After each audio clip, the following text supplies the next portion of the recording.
ரசூல் ஸல்லல்லாஹு அலைஹி வஸல்லம் அவங்களை கடந்து ஒரு ஜனாசா ஒன்று போகிறது. நபி ஸல்லல்லாஹு அலைஹி வஸல்லம் சொன்னாங்க, முஸ்தரீஹுன் முஸ்தராஹும் மின்ஹு அப்படின்னு சொன்னாங்க. முஸ்தரீஹ்னா ஓய்வு எடுக்க போகிறார், முஸ்தராஹ் மின்ஹுனா ஓய்வு அளித்து விட்டு போகிறார் அப்படின்னு சொல்றாங்க. சஹாபாக்கள் கேட்குறாங்க, யா ரசூலல்லாஹ் மல் முஸ்தரீஹ் வமல் முஸ்தராஹு மின்ஹு, முஸ்தரீஹ்னா என்ன, முஸ்தராஹு மின்ஹுனா என்ன? ஒவ்வொரு ஜனாசாவிலும் ஒரு பாடத்தை சொல்லி கொடுப்பாங்க.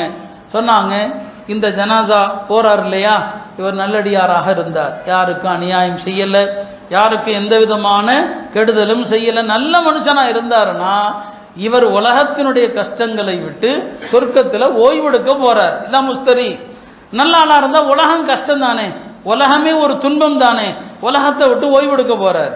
மாற்றமாக அப்துல் ஃபாஜிர் இவர் பாவியா இருந்தாருன்னா, இது படிப்பினைக்குரிய ஒரு அழகான ஹதீஸ். இது பாவியா இருந்தாருன்னா யஸ்தரீஹு மின்ஹு, அவரிடமிருந்து ஓய்வு பெற்றுக் கொள்கிறார்கள்.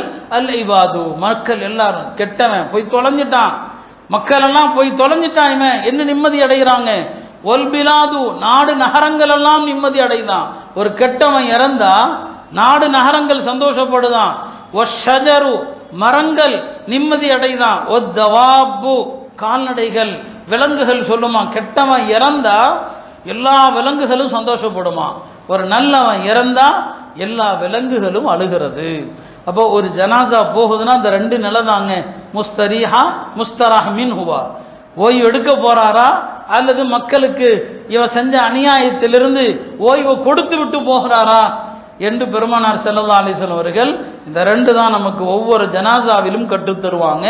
நேற்று இறந்தவர்கள் எந்த லிஸ்ட்ல இருப்பாங்க நமக்கு தெரியும் இல்லையா, ஓய்வு எடுக்க போறாங்களா அல்லது மக்களுக்கு ஓய்வை அளித்து விட்டு செல்கிறார்களா, இதான் மரணம் நமக்கு கற்றுத்தருகிற பாடமாக இருக்கிறது. ஆக திடீர் மரணங்கள் யாருக்குமே நிகழக்கூடாது, யாருக்குமே வரக்கூடாது.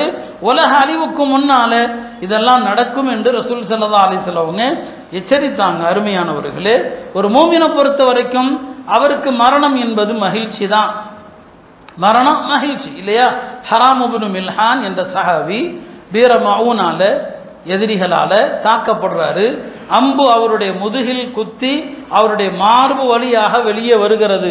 அவர் ரத்தத்தை முகத்திலிருந்து நெத்தியிலிருந்து ரத்தத்தை தொடச்சிக்கிட்டே சொன்னாரு, ஃபுஸ்து வரப்பில் கஅபா, கஅபாவுடைய ரப்பின் மீது ஆணையாக நான் வெற்றி பெற்று விட்டேன்னு சொன்னார். இவங்க மௌத்துடைய நேரத்தில் அந்த ரத்தம் வெள்ளத்தில் மிதக்கிறாரு. ஃபுஸ்து வரப்பில் கஅபா, காபாவுடைய ரப்பின் மீது ஆணையாக நான் ஜெயிச்சிட்டேன்னு சொல்றாரு. ஒரு மனுஷன் ஜெயிச்சிட்டேன் அப்படின்னு சொல்லுகிற இடம் அந்த இடம் தான், மரண நேரம் தான், வெற்றி தோல்வி அங்கதான் இருக்குது. சொன்னா நான் ஜெயிச்சிட்டேன், எவ்வளவு பெரிய விஷயம் பாருங்க. அந்த நேரத்தில் ஃபுஸ்து வரப்பில் கஅபா என்று இமாம் அபுல் ஹசன் நத்வி சொல்லுவாங்க. அவருடைய அந்த வார்த்தையை கேட்டு நிறைய காஃபிர்கள் முஸ்லீமானாங்க. ஏன்னா என்னடா இறக்க போற நேரத்தில் ஒரு ஆள் நான் ஜெயிச்சிட்டேன்னு சொல்றான்னா அப்ப அதுக்கு பின்னால ஏதோ ஒன்று இருக்கிறது. நாம் இறக்கும் போது சொல்லணும் நான் வெற்றி அடைந்து விட்டேன், ஃபுஸ்து வரப்பில் கஅபான்னு சொன்னாங்க. அப்ப சஹாபாக்கள் சொர்க்கத்தை நேரில் பார்த்தாங்க, நேரில் பார்த்தாங்க. யஹ்யா இப்னு முஆத் என்கிற ஒரு மனிதர் இறக்கிற நேரத்தில் மக்கள் எல்லாம் துயரத்தில் கவலையில் அழுதாங்க. அவர் சொன்னார், இது அழக்கூடிய நேரம் இல்லையே, இது அழக்கூடிய நேரம் இல்லை, நான் எப்படி அழ முடியும், இது நான் சந்தோஷப்படுகிற நேரம். ஏன்னா நான் என்னுடைய ரப்பை சந்திக்க போறேன். என்னுடைய ரப்பு யாரு, எல்லா நன்மைகளும் அவனிடமிருந்து மட்டும்தான், நன்மைகளை தவிர நான் அவனிடமிருந்து எதையும் பார்த்ததில்லை. அல்லாஹ்வை பற்றி நல்லெண்ணம் வேணும். நாம அல்லாஹ்வை பற்றி என்ன நினைக்கிறோம், அல்லாஹ் நோயை தான் கொடுக்குறான், அல்லாஹ் கஷ்டத்தை தான் கொடுக்குறான், அல்லாஹ் துன்பத்தை தான் கொடுக்குறான். நம்ம பேச்சு பூரா அப்படி தானே இருக்குது. குறிப்பாக தாய்மார்கள், நம்முடைய பெண்கள் நன்றி கெட்டவர்கள் தானே அவங்க. அல்லாஹ் கஷ்டத்தை கொடுக்குறான்னே சொல்றது ஒவ்வொரு வாய்க்கும். அவர் சொன்னார், என் ரப்பு எப்படிப்பட்டவன் சொன்னா, அவனிடமிருந்து ஹைரை தவிர நான் எதையும் பார்க்கல, நான் அவனை தானே சந்திக்க போறேன். ஹஜ்ரத் பிலால் ரலியல்லாஹு அவர்கள் மரண தருவாயில் இருந்தபோது அவர்களுடைய மனைவி சொன்னாங்க, வா கர்பான்னு சொன்னாங்க. ஐயோ பெரிய துயரமேன்னு சொல்லி ஹஜ்ரத் பிலால் சொன்னாங்க, இது வா கர்பான்னு சொல்ல வேண்டிய நேரம் அல்ல, வா கர்பா இது மகிழ்ச்சியேன்னு சொல்ல வேண்டிய நேரம்.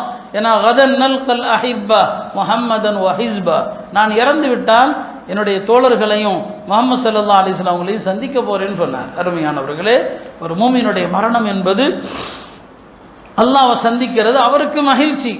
ஆனால் மற்றவர்களுடைய நிலைமை என்ன யோசித்து பாருங்கள். நாம் இந்த மக்களுக்கு மரணத்துக்கு பிறகு ஒரு வாழ்க்கை இருக்குதுன்னு சொல்ல கடமைப்பட்டிருக்கோமா இல்லையா? நேற்று இறந்தவர்கள் உலகத்திலையும் கஷ்டம், ஹஸிர துன்யா, உலகமும் போச்சு, அவங்களுடைய நாசைகள் அவங்களுடைய நாட்டங்கள் எல்லாமே நிறைவேறாமல் போச்சு இல்லையா?